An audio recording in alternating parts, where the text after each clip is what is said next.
आखिरकार जम्मू कश्मीर में हो क्या रहा है। इन्होंने हमें यहाँ पे साढ़े 8 की टाइमिंग थी, हम यहाँ पे पूरे 8 बजे पहुँच गए हैं। हम यहाँ पे पहुँचे हैं, ये आ रहे 8:30 की टाइमिंग, ये पहुँच रहे 9 बजे। 9 बजे के यहाँ पे आके हमें कह रहे हैं ओपन मैरिट का यहाँ पे कोई रोल नहीं है, टाइम वेस्ट मत करो, अपने घरों को जाओ। सर मैं मीरा साहब से आई हूँ, मैं कल भी 8 बजे आई थी सुबह और रात को 8 बजे गए थे यहाँ से। सर हमें बिल्कुल प्रॉपरली जो है नहीं बता रहे ये कि होगी भी काउंसलिंग, नहीं हो रही। नमस्कार, आप देख रहे हैं ग्रेट जम्प वर्चुअल। मैं पंकज खजूरिया। और क्यों नौजवानों को जम्मू कश्मीर के इस समय जो है वो मजबूर किया जा रहा है कि वह अपने करियर और फ्यूचर को छोड़ के रोड पे उतर जाएं। ये जो आप लाइव तस्वीरें मेरे साथ की देख रहे हैं, ये बहू प्लाजा के साउथ ब्लॉक की हैं। यहाँ पे ये जो बच्चे हैं ये नर्सिंग एस्पिरेंट्स हैं और यहाँ पे आज काउंसलिंग के लिए आए थे। आखिरकार जम्मू कश्मीर में हो क्या रहा है। जम्मू कश्मीर की मैं बात करूँ तो अनएम्प्लॉयमेंट रेट में पहले, दूसरे और तीसरे स्थान पे पिछले 1.5 साल से चल रहा है। और वहीं ये जो तस्वीरें हैं ये बहू प्लाजा की हैं, यहाँ पे नर्सिंग जो एस्पिरेंट्स है वो हैं। और आज जब इनकी काउंसलिंग के लिए इनको बुलाया गया तो अजीबोगरीब और हैरतअंगेज तरीके से ये कहा गया कि भैया आपकी सीटें काउंसलिंग से पहले फिल हो गई हैं, बेटर है कि आप घर पे चले जाइए। आखिरकार बुलाया क्यों और क्यों इस प्रकार के डिसीजन जो हैं जम्मू कश्मीर के अंदर लिए जा रहे हैं कि जहां नौजवान अपने फ्यूचर को छोड़कर रोड पे आके बैठ रहा जाने की कोशिश करेंगे। क्या पूरा मसला मैं जानने की कोशिश करूंगा। मैम सर इन्होंने क्या किया है कि इन्होंने नोटिफिकेशन निकाली थी 5 तारीख की, जो कि हमें इशू हुई है कि 6 की कॉलेज के थ्रू कि आपकी काउंसलिंग है। मेरा निकला है वो आज के लिए निकला था कि आपकी आज काउंसलिंग है। मैं आज यहाँ पे काउंसलिंग के लिए आई हूँ तो कह रहे हैं कि ओपन मेरिट का इन्होंने बंद कर दिया है कि आपके लिए सीट्स नहीं। क्या टाइमिंग था बुलाने का और कितने बजे आपको कहा कि आप जाइए। इन्होंने हमें यहाँ पे 8:30 की टाइमिंग थी, हम यहाँ पे पूरे 8 बजे पहुँच गए हैं। हम यहाँ पे पहुँचे हैं, ये आ रहे 8:30 की टाइमिंग, ये पहुँच रहे 9 बजे। 9 बजे के यहाँ पे आके हमें कह रहे हैं ओपन मेरिट का यहाँ पे कोई रोल नहीं है, टाइम वेस्ट मत करो, अपने घरों को जाओ। ठीक है, अब ये हमें ये बात बोल रहे हैं। हम ओपन मेरिट वाले 1 साल से बैठे हुए हैं काउंसलिंग के वेट में। 1 साल हो गया हमें वेट करते हो, हम यहाँ पे आ रहे हैं और यहाँ से हमें वापस भेज रहे हैं। अब कह रहे हैं अगले राउंड का वेट करो, जब अगले राउंड में काउंसलिंग होगी तो आपको सीट्स होंगी तो आपको मिल जाएंगी, वेटिंग में रखा जाएगा।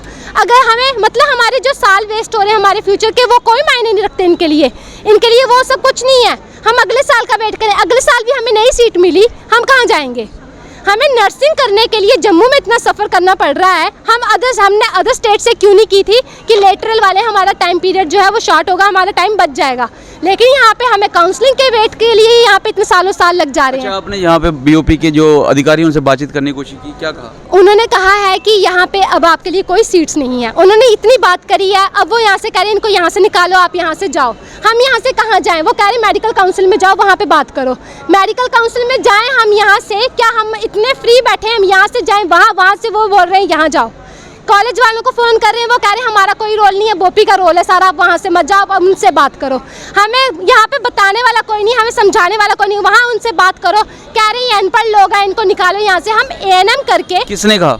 ये ऊपर मैम जो बैठी हुई हैं। क्या कहा? अनपढ़ कहा? हाँ, मैं बता दूं आपको कि एक तो काउंसलिंग टाइमली इनको बुला के उसके बाद कहना घर जाएं, उसके बाद रेसिस्ट कमेंट करना क्या शोभा देता है? और अगर रेसिस्ट कमेंट करने हैं तो क्या वो इस समय सरकारी ओहदे पे बैठना जो है उसके लिए जायज़ है? आपकी वैल्यूबल राय जरूर जानना चाहूँगा इस पर। जी क्या कहेंगे मैम? ये सर ये रात के यहाँ पे इनको 9 बज गए थे यहाँ पे काउंसलिंग के लिए।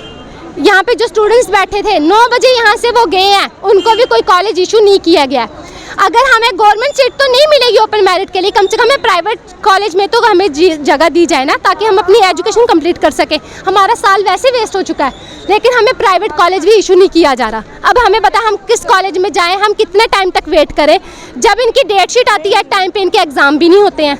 जो कोर्स 2 साल का ANM का बोलते हैं, इनको करने में किसी को 3 साल लग जाते, किसी को 4 साल। इनके टाइम पे प्रॉपर पे इनके एग्ज़ाम भी नहीं होते। हमें GNM करनी थी जो कि 2 साल की लेटरल थी, वो करने के चक्कर में हमें 4 साल लग रहे हैं। यहाँ पे हमारी काउंसलिंग ही नहीं हो रही है, हम कहाँ जाएँ यहाँ से अब? अच्छा, ये बच्चे जो आए हैं कहाँ से आए हैं? आप कहाँ से आए हैं? सर मेरी शादी हिमाचल में हुई है। मैं काउंसलिंग का सुन के जिस दिन नोटिफिकेशन आई थी उस दिन रात को अपने हस्बैंड के साथ आ गई यहाँ पे।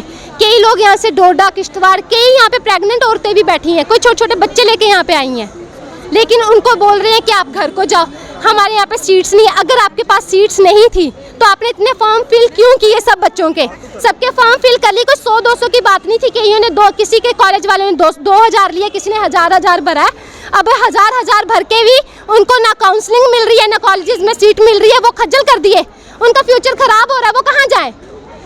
मैम आप कहाँ से आए हैं? सर आरसपुरा से। आरसपुरा से। कितने बजे सुबह चले थे? सर सुबह 7 बजे। 7 बजे क्या कहना चाहेंगे अभी जो इन्होंने कहा है? सर यही चाहती हैं कि हमें सीटें मिलनी चाहिए। मैम आप मैं भी आरएसपुरा से। हाँ जी।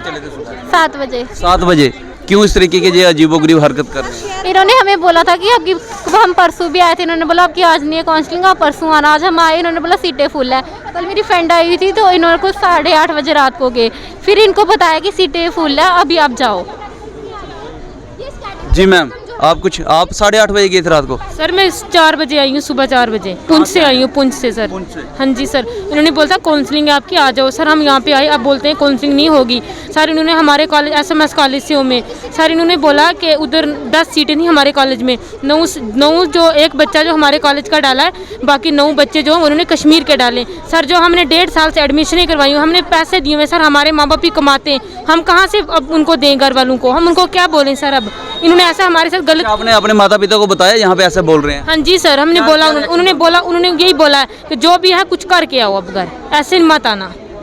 मैम आप कहाँ से आए हैं? आप जानना चाहूँगा कितने बजे सुबह? सर मैं मीरा साहब से आई हूँ। मैं कल भी 8 बजे आई थी सुबह, और रात को 8 बजे गए थे यहाँ से। सर हमें बिल्कुल प्रॉपरली जो है नहीं बता रहे ये कि होगी भी काउंसलिंग, नहीं हो रही, वेटिंग में रखा हुआ है हमें इन्होंने 1.5 साल से। क्यों इस तरीके की हरकतें क्यों कर रहे हैं? सर पता नहीं, अब इनकी यही जाने, मिक्स गवर्नमेंट है सारी, मैं ये कहना चाहूँगी। आप कहने सर एक्चुअली मेरा गला खराब। सर मीरा साहब हाँ जी। तो आप देख सकते हैं यहाँ की सीधी तस्वीरें इस समय बहु प्लाजा से। यहाँ पे बोर्ड ऑफ प्रोफेशनल एंट्रेंस के यहाँ पे बुलाया गया था इनको, नर्सिंग एस्पिरेंट्स को। और जब नर्सिंग एस्पिरेंट्स की आज काउंसलिंग होनी थी, काउंसलिंग से पहले ही कह दिया सीटें फिल हैं और आप जाइए। ये बच्चे जो आप देख रहे थे, कोई रजौरी से, कोई पुंछ से, कोई हिमाचल से यहाँ पे आए थे, और उनकी एक ही बात थी कि जब यहाँ पे आए हैं तो बिना काउंसलिंग के कैसे जाएं? अगर बिना सीटें फुल थी तो जो बोपी है उन्होंने एक्चुअली इनको बुलाया क्यों? आखिरकार की इस प्रकार की हरकतें क्यों जम्मू कश्मीर में हो रही हैं? और नौजवान जहाँ अपना करियर और फ्यूचर के बजाय जो है वो धरना प्रदर्शन पे आ रहा है, कौन इसका जिम्मेवार है? ये एक बड़ा सवाल समाज के समक्ष भी है, इन बच्चों के समक्ष भी है। और खासूसन तौर पे यहाँ पे मैं बता दूं आपको कि यहाँ पे जो वोपी के अधिकारी थे, जहाँ वहाँ के कर्मचारी थे, वो आए नीचे और हालांकि कैमरे पे बात करने से परहेज़ किया, लेकिन कहा कि इन बच्चों को कहो जहाँ से उठ के कहीं और चले जाएँ। लेकिन जब इनको कहा गया कि आप खुद समझाइए, तो वो खुद समझाने नहीं आए, जहाँ से चले गए। क्यों ऐसा कर रहे हैं, मैं ज़रूर जानना चाहूँगा। आपकी वैल्यूबल राय कमेंट सेक्शन में कमेंट करके ज़रूर बताइएगा। वीडियो को लाइक और शेयर करना ना भूलिएगा। अगली अपडेट के लिए जुड़े रहें ग्रेट जंप वर्चुअल के साथ। आखिर में एक बात ज़रूर कहना चाहूँगा, आज किसी के बच्चे हैं, कल आपके बच्चे भी इस प्रकार से रोड पे उतर सकते हैं और पढ़ लिख कर भी धरना प्रदर्शन पे मजबूरन हो सकते हैं। तो ज़रूर इन बच्चों की जो बात है उसके ऊपर अपनी वैल्यूबल राय रखें और जुड़े रहें ग्रेट जंप वर्चुअल के साथ। कैमरा नाज़िर जाडू के साथ मैं पंकज खजूरिया। जय हिंद।